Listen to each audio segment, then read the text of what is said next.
يا أيها الذين آمنوا اتقوا الله حق تقاته ولا تموتن إلا وأنتم مسلمون. يا أيها الناس اتقوا ربكم الذي خلقكم من نفس واحدة وخلق منها زوجها وبث منهما رجالا كثيرا ونساء واتقوا الله الذي تساءلون به والأرحام إن الله كان عليكم رقيبا. يا أيها الذين آمنوا اتقوا الله وقولوا قولا سديدا يصلح لكم أعمالكم ويغفر لكم ذنوبكم ومن يطع الله ورسوله فقد فاز فوزا عظيما. أما بعد فإن خير الحديث كتاب الله وخير الهدي هدي محمد صلى الله عليه وسلم وشر الأمور محدثاتها وكل محدثة بدعة وكل بدعة ضلالة وكل ضلالة في النار. قال الله تعالى في القرآن الحكيم: أعوذ بالله من الشيطان الرجيم بسم الله الرحمن الرحيم وما أصابكم من مصيبة فبما كسبت أيديكم ويعفو عن كثير. رب اشرح لي صدري ويسر لي أمري واحلل عقدة من لساني يفقه قولي.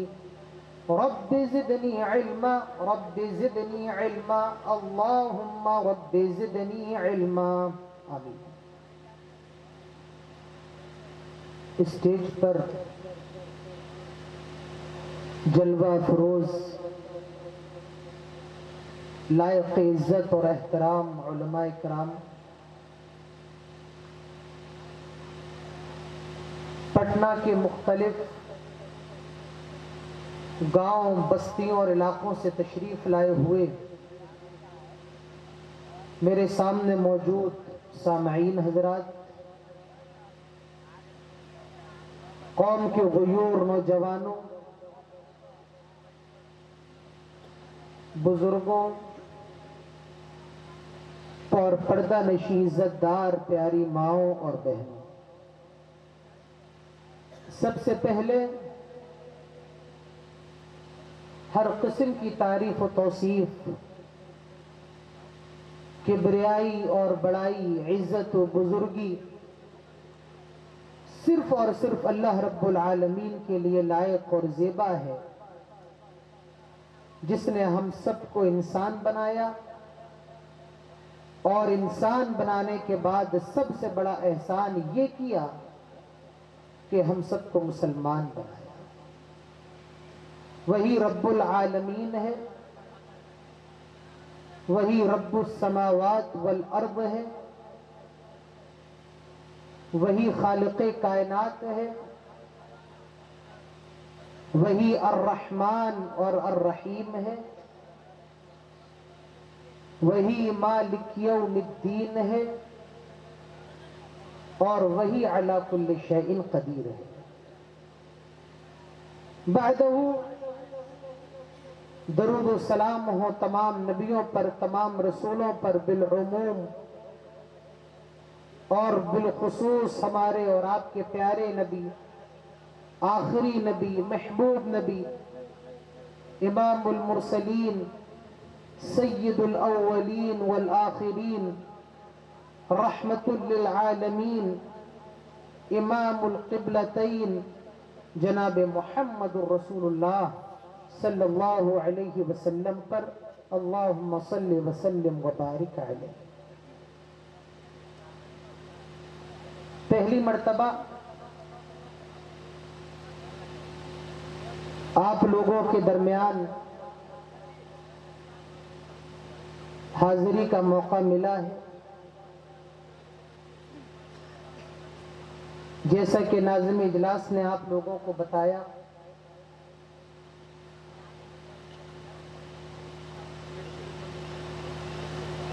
آج موجودہ حالات کے تعلق سے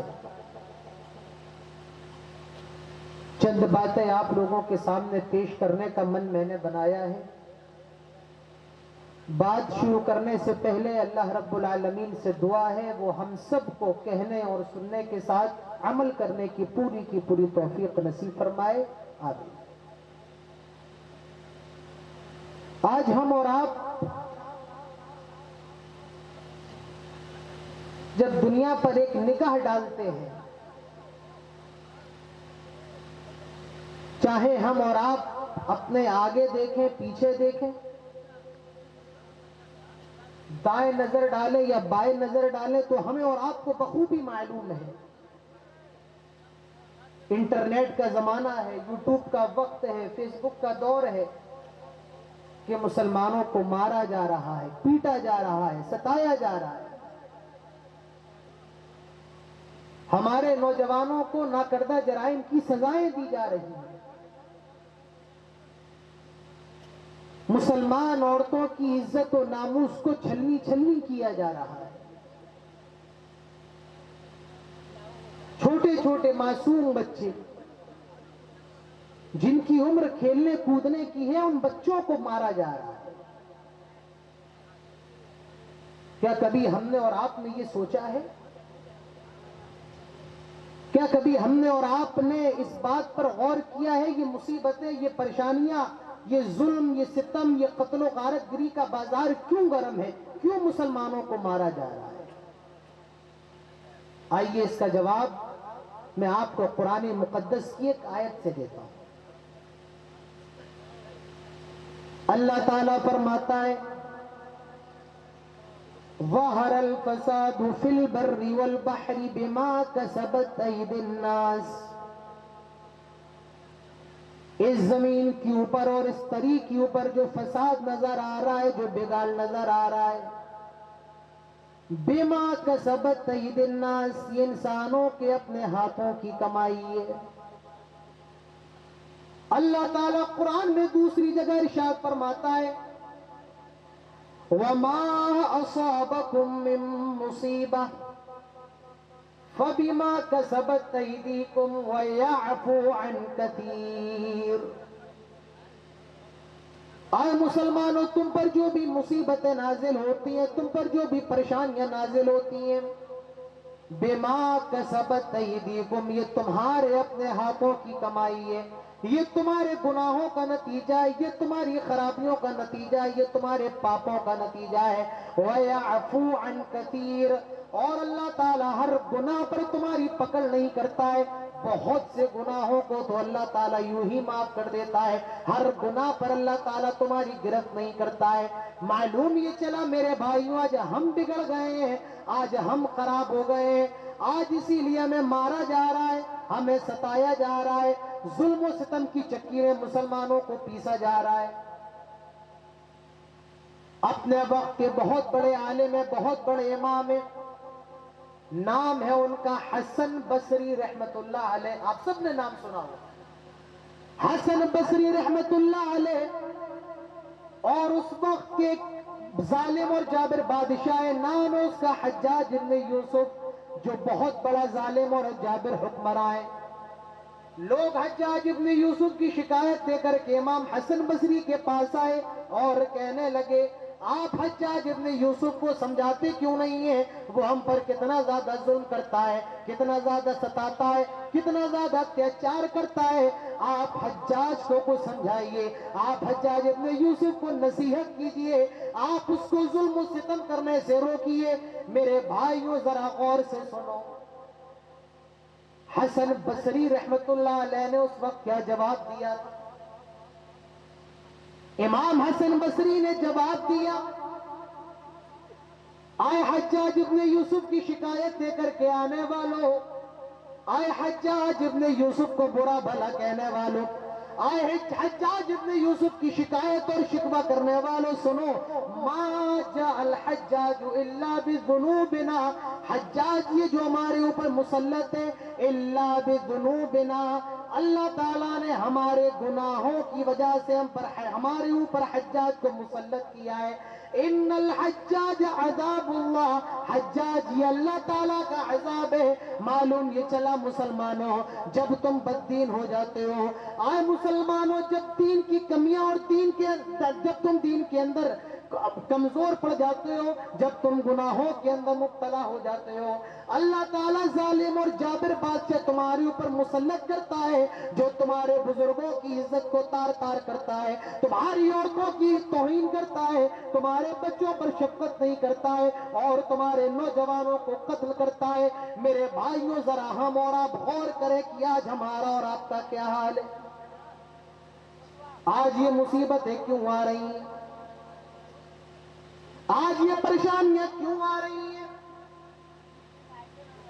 ہمارے گاؤں میں مسجد ہے، دن میں 5 مرتبہ مسجد میں اذان ہوتی ہے، فجر میں بھی اذان ہوتی ہے، ظہر میں بھی اذان ہوتی ہے، عصر میں بھی اذان ہوتی ہے، مغرب میں بھی، عشاء میں بھی اذان ہوتی ہے، اور اذان کے جملے مؤذن ان جملوں سے شروع کرتا ہے، اللہ اکبر اللہ اکبر اللہ اکبر اللہ اکبر، جس کا ترجمہ یہ ہے، جس کی میننگ یہ ہے، اللہ تعالیٰ سب سے بڑا ہے، اللہ تعالیٰ سب سے بڑا ہے۔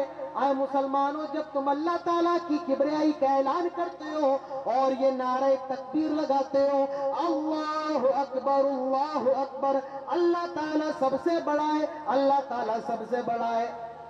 اے مسلمانوں، جب تم نماز پڑھتے ہو تو نماز بھی انہی جملوں سے شروع کرتے ہو، اللہ اکبر، اللہ تعالیٰ سب سے بڑا ہے۔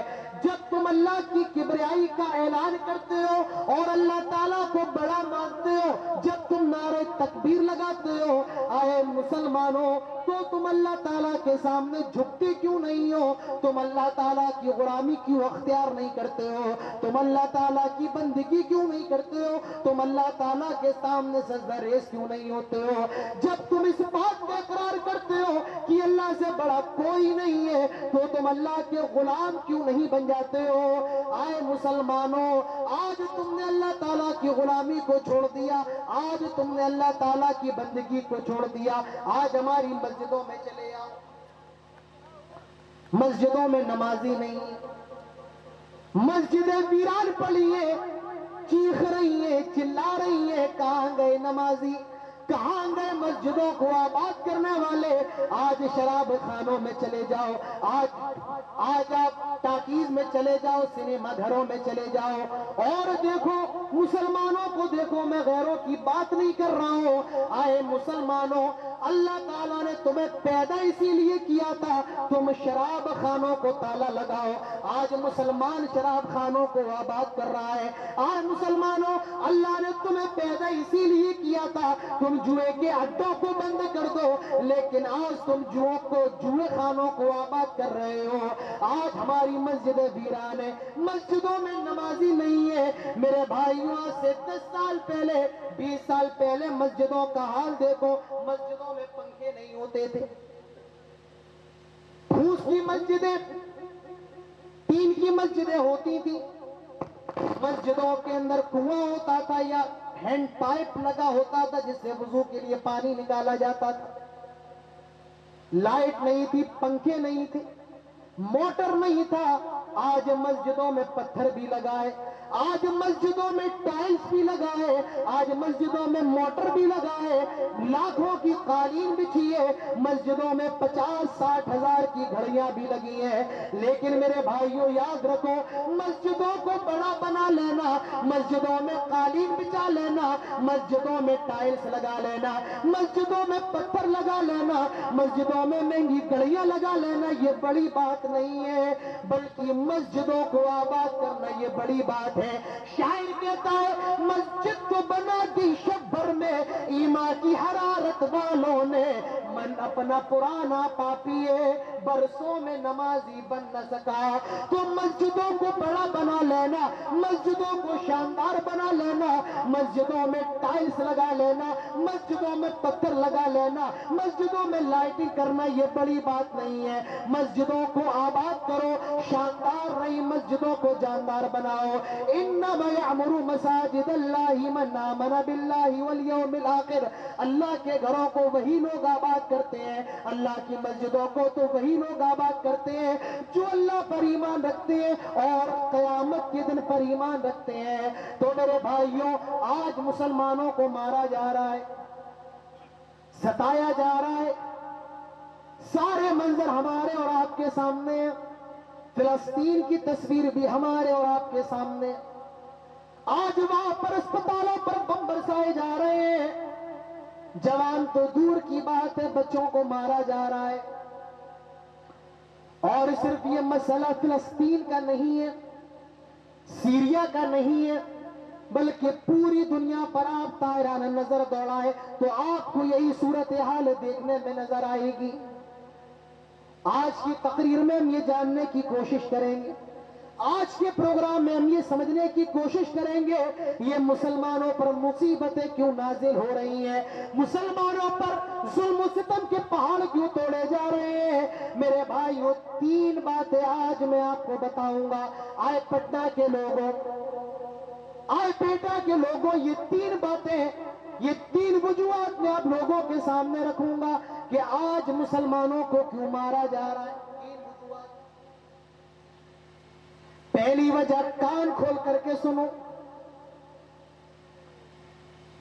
آج مسلمانوں کو کیوں مارا جا رہا ہے. پہلی وجہ یہ, پہلا ریزن یہ, پہلا کارن یہ, معاف کیجئے میرے بھائیوں, شاید میری بات آپ کو بری لگ جائے, لیکن یہ حقیقت ہے. آج مسلمان نام کا تو مسلمان ہے, آج نعرہ تکبیر کہے گا, روڈوں کو جام کر دے گا, چائے کے ہوٹلوں پر بیٹھ کر باتیں کرے گا.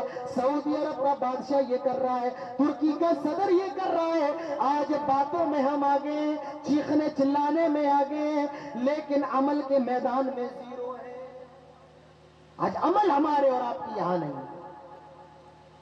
ہم اور آپ باتیں کرنے میں بہت ماہر ہیں, ہم اور آپ نیتا نگری کرنے میں بہت ماہر ہیں, لیکن میرے بھائیوں جو عمل کا معاملہ ہے مسلمان اس میں نظر نہیں آتے.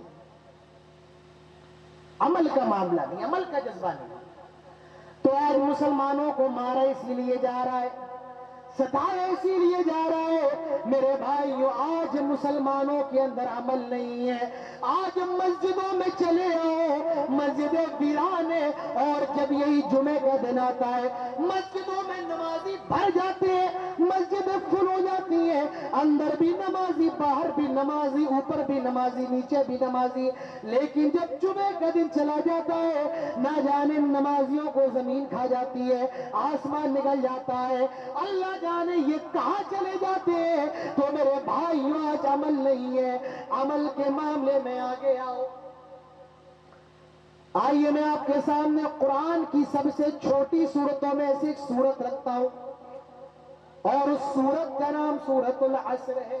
سب کو یاد ہوگی, والعصر ان الانسان لفی خسر الا الذین آمنوا وعملوا الصالحات وتواصوا بالحق وتواصوا بالصبر. بڑی چھوٹی سورت, 5 سال 6 سال کے بچوں کو بھی یاد ہوگی. میرے بھائیو, ہم اور آپ نماز کے اندر یہ سورت پڑھتے ہیں, لیکن کیا کبھی ہم نے اس سورت پر غور کیا ہے؟ اس سورت کے بارے میں امام شافعی فرماتے ہیں اگر پورا قرآن نہ نازل ہوتا اور صرف یہی سورت العصر ہی نازل ہو گئی ہوتی تو یہ بھی انسانوں کی ہدایت کے لیے کافی تھی. یہی سورت العصر کیا کہا جا رہا ہے؟ اور والعصر, قسم ہے زمانے کی, قسم ہے وقت کی. والعصر, قسم ہے زمانے کی, قسم ہے وقت کی, قسم ہے عصر کی. یہ تینوں ترجمے اس آیت کے کیے جا سکتے ہیں. والعصر, قسم ہے زمانے کی, یا قسم عصر کی، قسم وقت کی، ان الانسان لفی خسر، جتنے بھی انسان ہیں سارے کے سارے خسارے کے اندر، بربادی کے اندر، گھاٹے کے اندر، لوس کے اندر، ہلاکت کے اندر ہے۔ امیر بھی خسارے کے اندر، غریب بھی خسارے کے اندر ہے، کالا بھی خسارے کے اندر، گورا بھی خسارے کے اندر، محنت مزدوری کر کے اپنے بچوں کا پیٹ پالنے والا غریب بھی خسارے کے اندر، اور بڑے بڑے جاگیردار بھی خسارے کے اندر، امیر بھی خسارے کے اندر، غریب بھی خسارے کے اندر، کالا بھی خسارے کے اندر، گورا بھی خسارے کے اندر، مرد بھی خسارے کے اندر، عورت بھی خسارے کے اندر۔ ان الانسان لفی خسر، جتنے بھی انسان ہیں سارے کے سارے خسارے کے اندر، بربادی کے اندر، لاس کے اندر، ہلاکت کے اندر ہے۔ قرآن نے ایک آیت میں کہا جتنے بھی انسان ہیں، چاہے کالا ہو، گورا ہو، امیر ہو، غریب ہو، مرد ہو، عورت ہو، جتنے بھی لوگ ہیں سارے خسارے کے اندر۔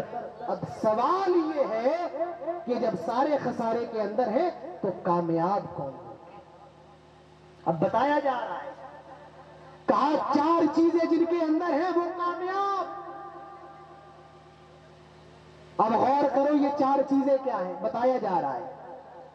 پہلی چیز، اِلَّا الَّذِينَ آمَنُوا، جو ایمان لے کر کے آ جائے۔ ایمان لے آئے کس پر؟ اللہ پر ایمان لے آئے۔ ایمان لے آئے کس پر؟ اللہ کے رسولوں پر ایمان لے آئے۔ ایمان لے آئے کس پر؟ اللہ کے فرشتوں پر ایمان لے آئے۔ ایمان لے آئے کس پر؟ اللہ پر ایمان لے آئے کس پر؟ آخرت کے دن پر ایمان لے آئے، تقدیر کے اچھے برے پر۔ میرے بھائیو یاد رکھو، ایمان کے بغیر کامیابی نہیں ہے۔ دنیا میں تمہیں کامیابی جہاں تلاش کرنا ہے کر لو، لیکن کامیابی آپ کو ایمان کے اندر ملے گی۔ اِلَّا الَّذِينَ آمَنُوا، جو ایمان لے کر کے آ جائے، ایمان لے آئے اللہ پر، رسولوں پر، کتابوں پر، فرشتوں پر، تقدیر کے اچھے برے پر، آخرت پر جو ایمان لے کر کے آ جائیں، یہی لوگ کامیاب ہیں۔ آئے مسلمانوں، ذرا اپنے گریبانوں میں جھانک کر کے دیکھو، اپنے نفس کا محاسبہ کرو اور اندازہ لگاؤ کہ آج ہمارے دلوں کے اندر ایمان ہے۔ میرے بھائیوں، نہیں، آج میں آپ کو بتاؤں، دنیا کے اندر 70% مسلمان ایسے ہیں، میں غیر مسلموں کی بات نہیں کر رہا ہوں، مسلمانوں کی بات کر رہا ہوں۔ 70% مسلمان ایسے ہیں آج جو اللہ کے علاوہ غیروں کو مشکل کشا، حاجت روا، بگڑی بنانے والا، بیٹا بیٹی دینے والا سمجھتے ہیں۔ 70% مسلمانوں کی بات کر رہا ہوں جن کا اللہ پر ایمان تو ہے لیکن اللہ پر کمپلیٹ ایمان نہیں ہے۔ آپ دنیا کے اندر جہاں جانا ہے چلے جائیں، آپ مسلم ممالک چلے جائیں، مصر چلے جائیں، آپ عمان چلے جائیں، آپ بحرین چلے جائیں، آپ انڈونیشیا چلے جائیں، آپ ملیشیا چلے جائیں، اور آپ دیکھیں مسلمانوں کی حالت میرے بھائیوں، وہاں پر لوگ غیروں کے سامنے سجدہ کر رہے ہیں، وہاں پر غیروں کو پوجا جا رہا ہے، وہاں پر غیروں کو اللہ تعالیٰ کا ذریعہ بنایا جا رہا ہے۔ یہ آج میں آپ کو مسلمانوں کا حال بتا رہا ہوں، آج نام کے مسلمان ہیں لیکن حقیقت یہ ہے میرے بھائیوں، آج مسلمانوں کے اندر ایمان نہیں، آج ایمان نہیں۔ اِلَّا الَّذِينَ آمَنُوا، اللہ تعالیٰ پر ایمان لے کر کے آؤ۔ ایمان کا مطلب کیا ہے؟ جو کوئی نہ کر پائے وہ کرنے والا اللہ ہے۔ بھری بیچ بور میں پھنسی ہوئی کشتی کو پار لگانے والا اللہ ہے، بیماری سے شفا دینے والا اللہ ہے، جو کوئی نہ کر پائے وہ کرنے والا اللہ ہے۔ میرے بھائیوں، زمین کا مالک بھی اللہ ہے، آسمانوں کا مالک بھی اللہ ہے، پوری دنیا کا مالک بھی اللہ ہے۔ للہ ما فی السماوات والارض، زمین و آسمان کے اندر جتنی بھی چیزیں ہیں، وما بینہما، ساری چیزوں کا مالک اللہ ہے۔ یہ اللہ تعالیٰ پر ایمان ہے، اور جب تک مسلمانوں تمہارے اندر ایمان نہیں ہوگا، اللہ پر بھروسہ نہیں ہوگا، ہم اور آپ دنیا کے اندر کامیاب نہیں ہو سکتے ہیں۔ اپنے اندر ایمان پیدا کرو۔ میں آپ کو ایک مثال دینا چاہتا ہوں، یہ بتاؤ کہ مچھلی کہاں رہتی ہے؟ کہاں رہتی ہے؟ آپ کہیں گے مولانا عادل صاحب مچھلی تو پانی کے اندر رہتی ہے. جی ہاں مچھلی پانی کے اندر رہتی ہے, اور مچھلی کو پانی سے نکال دو تو وہ مر جائے گی, زیادہ دیر تک زندہ نہیں رہ سکتی ہے. کیوں؟ کیونکہ اللہ نے مچھلی کی زندگی پانی کے اندر بنائی ہے. پانی یہ مچھلی کا جیون, مچھلی کی لائف, مچھلی کی حیات ہے. جب تک مچھلی پانی کے اندر ہے زندہ ہے, جیوت ہے. لیکن جب اسی مچھلی کو پانی سے نکال دیا جائے, مچھلی تڑپ تڑپ کے سسک سسک کے بلک بلک کے مر جائے گی. کیونکہ پانی کے اندر اللہ نے مچھلی کی فطرت کو رکھا ہے, پانی کو اللہ تعالیٰ نے مچھلی کی زندگی بنایا ہے. بچپن میں ہم لوگوں نے سنا ہے نا, مچھلی جل کی رانی ہے, جیون اس کا پانی. تو اللہ تعالیٰ نے مچھلی کی زندگی پانی کے اندر بنائی ہے. اور مچھلی کو مارنا تو گولی مارنے کی ضرورت نہیں ہے, تلوار مارنے کی ضرورت نہیں ہے, ڈنڈا مارنے کی ضرورت نہیں ہے. مچھلی کو پانی سے نکال دو, اپنے آپ آٹومیٹک تڑپ تڑپ کے مر جائے گی. میرے بھائیوں, جو میں آپ کو بتانا چاہتا ہوں, میں یہ مثال دے کر کے جو سمجھانا چاہتا ہوں, اپنے دھڑکتے ہوئے دلوں کو تھام کر کے سنو. اللہ تعالیٰ نے ایک مسلمان کی زندگی ایمان کے اندر بنائی ہے. ایک مسلمان ایمان کے اندر زندہ رہتا ہے جب تک وہ صاحب ایمان رہتا ہے, زندہ رہتا ہے, کامیاب رہتا ہے, کامنان رہتا ہے, ستارے اعظم رہتا ہے. لیکن جب وہی مسلمان ایمان سے نکل جاتا ہے میرے بھائیوں, وہ تڑپ تڑپ کے مر جاتا ہے. جس طرح مچھلی کو پانی سے نکال دیا جائے وہ سسک سسک کے مر جاتی ہے, یہی مثال اس مسلمان کی ہے. جب تک وہ ایمان کے اندر زندہ ہے, اور جب ایمان کے اندر سے نکل جائے تڑپ تڑپ کے سسک سسک کے بلک بلک کے مر جاتا ہے. آج اسی لیے ہمیں اور آپ کو مارا جا رہا ہے. آج ایمان نہیں ہے, آج میرے بھائیو اللہ پر بھروسہ نہیں ہے, اللہ سے دعائیں بھی کر رہے ہیں, اللہ سے مانگ بھی رہے ہیں, اور یہ عقیدہ بھی ہے اللہ نے دیا تو ٹھیک ہے, لیکن فلاں بابا کے پاس چلے جائیں گے. اللہ نے دے دیا تو ٹھیک ہے, نہ دیا تو فلاں پیر کے پاس چلے جائیں گے. وہ بیٹا دینے والا ہے, وہ بیٹی دینے والا ہے. ہمارا ایمان تو اللہ تعالیٰ پر ہے, لیکن یہ اللہ کے پاس ہماری دعائیں لے جاتے ہیں. یہ وسیلہ ہے, یہ ڈائریکٹ اللہ تک ہماری دعائیں نہیں پہنچتی ہیں, بلکہ یہ اللہ تک ہماری دعائیں لے جاتے ہیں. میرے بھائیوں, ہم اور آپ نماز پڑھتے ہیں, ہر رکعت میں سورہ فاتحہ پڑھتے ہیں, اور سورہ فاتحہ کے بیچ میں یہ آیت ہے ایاک نعبد و ایاک نستعین. میں کہتا ہوں ایسا لگتا ہے کہ اللہ تعالیٰ نے نگینے کو انگوٹھی کے اندر لگا دیا, اور بالکل بیچ میں یہ آیت ہے. آپ جب دیکھیں گے 3 آیتیں اس کے پہلے ہیں, 3 آیتیں اس کے بعد میں ہیں, اور بیچ میں بالکل ہے. کیا ترجمہ ہے بھائی اس کا؟ ایاک نعبد و ایاک نستعین. آئے اللہ عبادت تیری ہی کرتے ہیں, ہنس رہے. آئے اللہ, علماء یہاں پر سمجھ رہے ہوں گے, آئے اللہ عبادت تیری ہی کرتے ہیں اور مدد تجھ سے ہی مانگتے ہیں.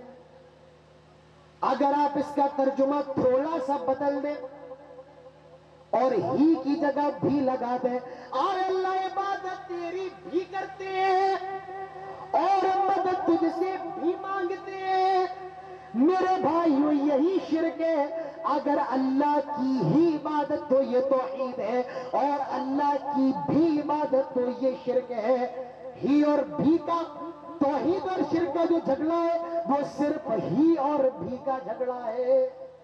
جو آدمی اللہ کو ہی مانے وہ موحد, جو آدمی اللہ کو بھی مانے وہ مشرک ہے, اور جو آدمی اللہ کو ہی نہ مانے وہ کون ہے؟ وہ ملحد ہے. شرک کیا ہے؟ اللہ کے ساتھ کسی اور کو شریک کرنا. میرے بھائیوں, حج کا موسم آنے والا ہے. ابھی لوگ حج کرنے جائیں گے, ہم میں اور آپ میں کتنے حاجی ہوں گے. حاجی جب حج کرنے جاتا ہے تو یہ تلبیہ پکارتا ہے, لبیک اللہم لبیک لا شریک لک. آئے اللہ میں حاضر ہوں, تیرا کوئی شریک نہیں ہے. آئے اللہ میں حاضر ہوں. میں آپ کو ایک انٹریسٹنگ بات بتاؤں, دلچسپ بات بتاؤں. یہ تلبیہ تو مسلمانوں کا ہے. آج سے 1400 سال پہلے مشرکین جب خانہ کعبہ کا طواف کرتے تھے وہ بھی تلبیہ پکارتے تھے، اور ان کا تلبیہ سے ملتا جلتا تھا۔ ان کا تلبیہ کیا تھا؟ لبیک اللہم لبیک لا شریک لک الا شریکا تملکہ وما ملک۔ آئے اللہ ہم حاضر ہے، تیرا کوئی شریک نہیں ہے، لیکن کچھ شریک ایسے بھی ہیں جن کا بھی تو مالک ہے، یعنی اللہ تیرے بھی سامنے جھکتے ہیں اور ان کے بھی سامنے جھکتے ہیں، ہم تجھے بھی سجدہ کرتے ہیں اور ان کو بھی سجدہ کرتے ہیں۔ یہی میرے بھائیوں شرک ہے۔ تو اپنے ایمان پر مضبوط ہو، کامیاب کبھی ہو سکتے ہو الا الذین آمنوا، جب تک ایمان دلوں کے اندر نہیں ہوگا۔ اور یہ ایمان پیدا کرو میرے بھائیوں، بیٹا دینے والا بھی اللہ ہے، بیٹی دینے والا بھی اللہ ہے۔ وہ چاہے تو بیٹا بیٹی دونوں دے دے، اور وہ چاہے نہ بیٹا دے نہ بیٹی دے، ساری چیزوں کا مالک اللہ ہے۔ ایمان کیا ہے؟ اشہد ان لا الہ الا اللہ واشہد ان محمدا عبدہ ورسولہ، میں گواہی دیتا ہوں اللہ کے علاوہ کوئی عبادت کے قابل نہیں ہے، سجدہ کرنا صرف اللہ تعالیٰ کے لیے، رکوع کرنا صرف اللہ تعالیٰ کے لیے، قیام صرف اللہ تعالیٰ کے لیے، قربانی صرف اللہ تعالیٰ کے لیے، نظر و نیاز صرف اللہ تعالیٰ کے لیے، تمام عبادتیں صرف اللہ تعالیٰ کے لیے۔ واشہد ان محمدا عبدہ ورسولہ، اور میں گواہی دیتا ہوں کہ اللہ تعالیٰ کہ محمد اللہ کے بندے اور اس کے رسول ہے صلی اللہ علیہ وسلم۔ ایمان کیا ہے؟ اقرار باللسان، زبان سے اقرار کرنا، اشہد ان لا الہ الا اللہ واشہد ان محمدا عبدہ ورسولہ، تصدیق بالجنان، اور دل سے ماننا، یہ نہیں کہ آپ نے صرف اقرار کر دیا اور آپ مومن نہیں، تصدیق بالجنان، دل سے بھی ماننا ہوگا۔ آپ دیکھیے بہت سے غیر مسلم ہیں، کلمہ پڑھتے ہیں، وہ ان کو کلمہ یاد ہے۔ بہت سے ایسے غیر مسلم ہیں جو اس وقت مسلمانوں کے اسٹیجوں کی زینت بنے ہوئے ہیں، مسلمانوں میں اپنا شہرہ اور عزت پانے کے لیے مسلمانوں کے اسٹیج پر آتے ہیں، اسلام کی تعریف کرتے ہیں، کلمہ بھی پڑھتے ہیں، نبی کی تعریف کرتے ہیں، لیکن اپنے پرانے مذہب پر قائم رہتے ہیں۔ جب وہ نبی کو سچا نبی مانتے ہیں اور جب وہ کلمہ بھی پڑھتے ہیں، جب وہ اسلام کی تعریف کرتے ہیں، تو وہ اسلام قبول کیوں نہیں کرتے ہیں میرے بھائیوں؟ ان کا مقصد صرف مسلمانوں میں اپنی واہوائی لوٹنا ہے، مسلمانوں میں اپنی عزت و تکریم کروانا ہے۔ آج دیکھیے آپ کو بہت سے لوگ ایسے مل جائیں گے۔ تو تصدیق بالجنان، صرف زبان سے کہہ دینا کافی نہیں ہے، دل سے ماننا بھی ضروری ہے۔ والعمل بالارکان، اور عمل بھی کرنا ہے۔ الا الذین آمنوا، جن کے اندر چار چیزیں ہیں وہ خسارے کے اندر نہیں ہے۔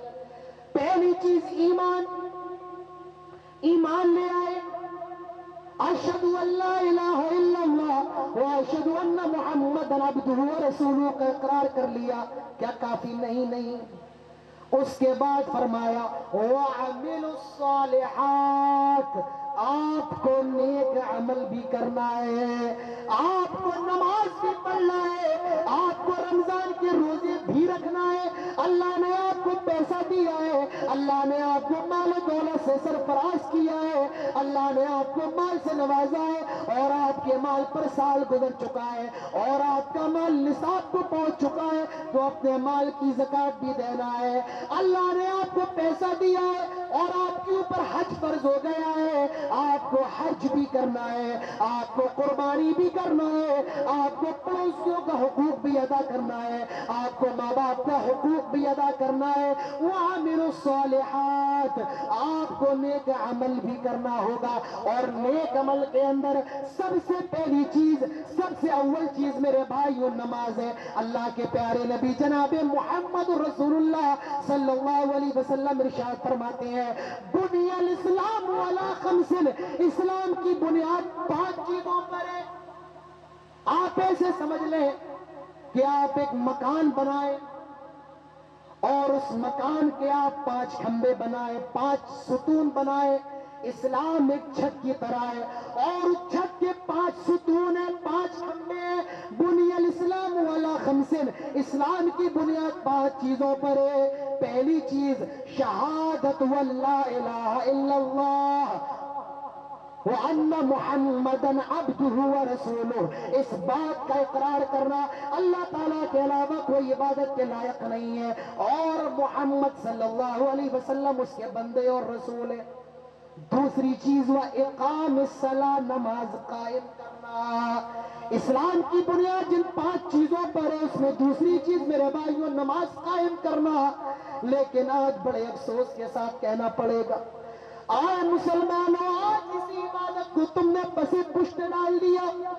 آج اسی عبادت کو مسلمانوں نے سر سے ہلکا سمجھ لیا. وقت ملا تو پڑھ لیں گے، وقت نہیں ملتا ہے. میں دکان پر رہتا ہوں، میں جاب پر جاتا ہوں. آئے اللہ کے بندے، اگر رضان ہو گئی ہے تجھے اپنی دکان بند کرنا پڑے گی. تجھے دکان کے لیے نماز کو نہیں چھوڑنا ہے، نماز کے لیے لاکھوں کی بیلیں چھوڑنا پڑے گی. تو اگر جاب میں ہے اور ایسی جاب ہے کہ تجھے نماز پڑھنے کی اجازت نہیں ہے، ایسی جاب کو لات مار دے، لیکن تجھے اللہ کے دربار میں حاضر ہونا پڑے گا. تجھے وقت پر نماز پڑھنا پڑے گی. تو اگر کوئی ایسا کام کر رہا ہے کہ جس میں نماز کا ٹائم ضائع ہونے کا خطرہ ہے، نماز ضائع ہونے کا خطرہ ہے، اپنے اس کام کو چھوڑنا پڑے گا اور نماز کے اندر آنا پڑے گا. نماز سے نہ کہو مجھے کام ہے، بلکہ کام سے کہو کہ مجھے نماز پڑھنا ہے، کیونکہ نماز میرے بھائیوں یہ کسی بھی حالت میں معاف نہیں ہے. ارے نماز کا معاملہ تو اتنا زیادہ خطرناک ہے. پہلے میں آپ کو ایک بات بتاؤں، اسلام کے اندر کوڑوں کی سزا ہے، اسلام کے اندر رجم کی سزا ہے، قتل کی سزا ہے، لیکن اسلام کے اندر آگ کی سزا نہیں ہے. کوئی ایسی سزا نہیں ہے اگر آدمی جرم کر لے تو اسے آگ کے اندر جلایا جائے. دنیا کے اور مذہبوں میں آگ کی سزا ہے، لیکن اسلام وہ مذہب ہے جس کے اندر کوڑے کی تو سزا ہے. اگر کوئی شراب پی لے تو 80 کوڑے لگیں گے اور غیر شادی شدہ زنا کر لے 100 کوڑے لگیں گے. اسلام کے اندر رجم کی سزا ہے، اگر شادی شدہ زنا کر لے انہیں سنسار کیا جائے گا. اسلام کے اندر قتل کی سزا ہے، اگر کوئی کسی کو قتل کر دے تو اس کو قتل کیا جائے گا. لیکن اسلام کے اندر آگ کی سزا نہیں. اب جو میں بتانا چاہ رہا ہوں کان کھول کر کے سنیے گا. اللہ کے پیارے نبی جناب محمد رسول اللہ صلی اللہ علیہ وسلم فرماتے ہیں، میرا جی چاہتا ہے میں عشاء کی نماز میں اپنی جگہ کسی اور کو امام بناؤں. غور سے سننا، اللہ کے نبی فرماتے میرا جی چاہتا ہے میں عشاء کی نماز میں اپنی جگہ کسی اور کو مصلی امامت پر کھڑا کروں اور مدینے کی گلیوں کا چکر لگاؤں، مدینے کی گلیوں کا محاسبہ کروں اور دیکھوں کون اپنے گھر کے اندر ہے جو نماز میں حاضر نہیں ہوتا ہے. میرا جی چاہتا ہے میں اس کے گھر کو آگ لگا دوں. میرا نبی جو اپنی امت کے پیر میں کانٹا بھی نہ دیکھ سکے، میرا نبی جو اپنی امت کے کتنا اپنی امت سے کتنی زیادہ محبت کرنے والا ہے، لیکن جب نماز کا مسئلہ آیا تو میرے نبی نے فرمایا میرا جی چاہتا ہے میں بے نمازی کے گھر کو آگ لگا دوں. میرے بھائیو یہ نماز کا معاملہ ہے. کل قیامت کے روز سب سے پہلے نماز کے بارے میں سوال ہوگا.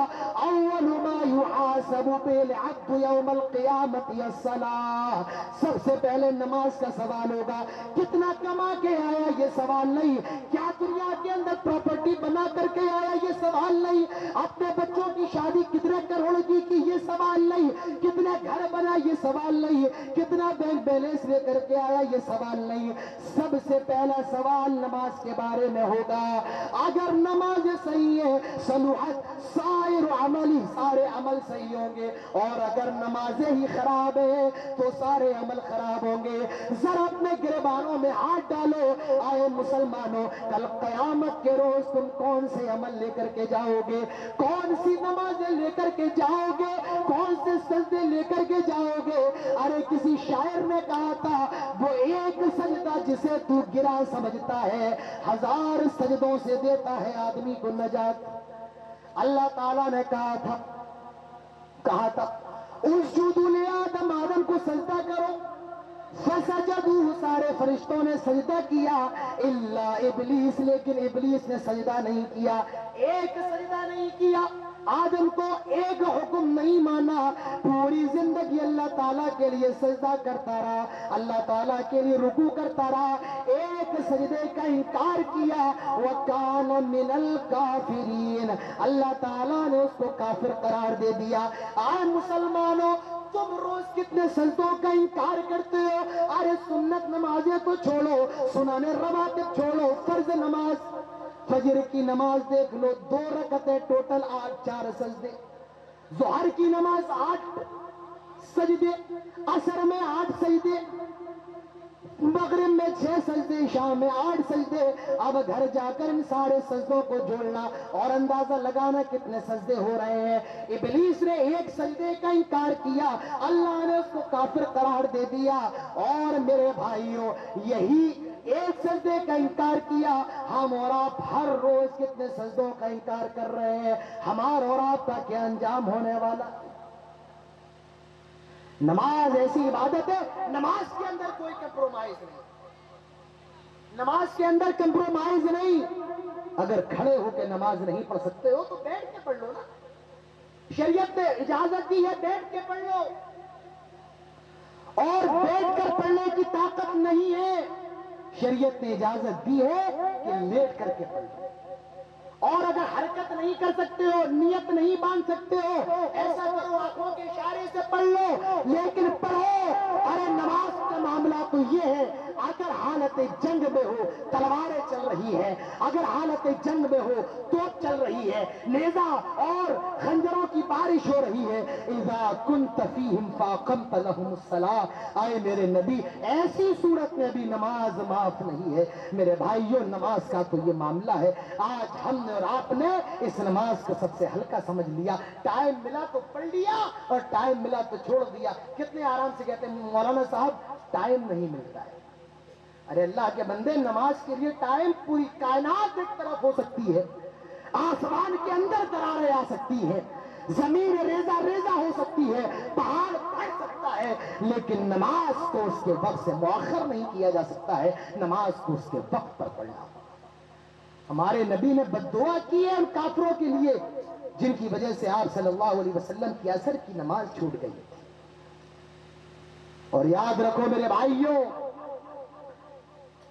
نماز پڑھنا ہے اور اپنے بچوں کو بھی نماز پڑھانا ہے. جب وہ 7 سال کے ہو جائیں, 7 ایئر 7 سال کے بچے ہو گئے, اب ان کو نماز پڑھائیے, مسجد میں لے کر کے آئیے. اللہ کے نبی فرماتے ہیں مروا اولادکم بالصلاۃ وهم ابناء 7 سنین, جب تمہارے بچے 7 سال کے ہو جائیں انہیں نماز پڑھنے کا حکم ہو. کتنے سال کے؟ 7 سال کے. مجھے لگتا ہے کچھ لوگوں نے 7 کو 60 سمجھ لیا ہے. جب 60 کے ہو جاؤ, منہ میں دانت نہیں, پیٹ میں ہاتھ نہیں, قبر میں پیر لڑکے ہیں, اب آدمی مسجد میں جاتا ہے. آپ دیکھیے بیچارے مسجد کی زینت تو یہی بزرگ ہے نا, تو یہ 7 ہے. اللہ کے نبی کہتے جب بچے 7 سال کے ہو جائے نماز پڑھنے کا حکم دو, اور جب 10 سال کے ہو جائیں اور نماز کے پابندی نہ کریں, نماز کے پابند نہ بنے, اللہ کے نبی فرماتے مارو اور مار کر کے مسجد میں لے کر کے آؤ. تمہارا بچہ اگر اس کے ہاتھ سے پلیٹ چھوٹ جائے یا چائے کا کپ گر جائے تم اسے مارنے لگتے ہو. تمہارا بچہ اسکول نہ جائے تو ماں مار کر کے اسکول بھیجتی ہے. تمہارا بچہ اگر ٹیوشن پڑھنے نہ جائے تو مارتے ہو. آئے میرے دوستو, نماز پڑھنے نہ جائے تو مارو, کیونکہ ہمارے نبی جناب محمد رسول اللہ صلی اللہ علیہ وسلم کا یہی فرمان ہے. اور یاد رکھو, ایسا نہیں کہ آپ گھر کے اندر سو رہے ہیں, آپ فجر کی نماز میں ڈلے ہیں اور آپ اپنے بچوں سے کہے کہ نماز پڑھنے جاؤ. نہیں نہیں, آپ کو بھی نماز پڑھنا پڑے گی. اللہ تعالیٰ فرماتا ہے وَأْمُرْ أَهْلَكَ بِالصَّلَاةِ وَاصْطَبِرْ عَلَيْهَا لَا نَسْأَلُكَ رِزْقًا نَحْنُ نَرْزُقُكَ وَالْعَاقِبَةُ لِلتَّقْوَىٰ.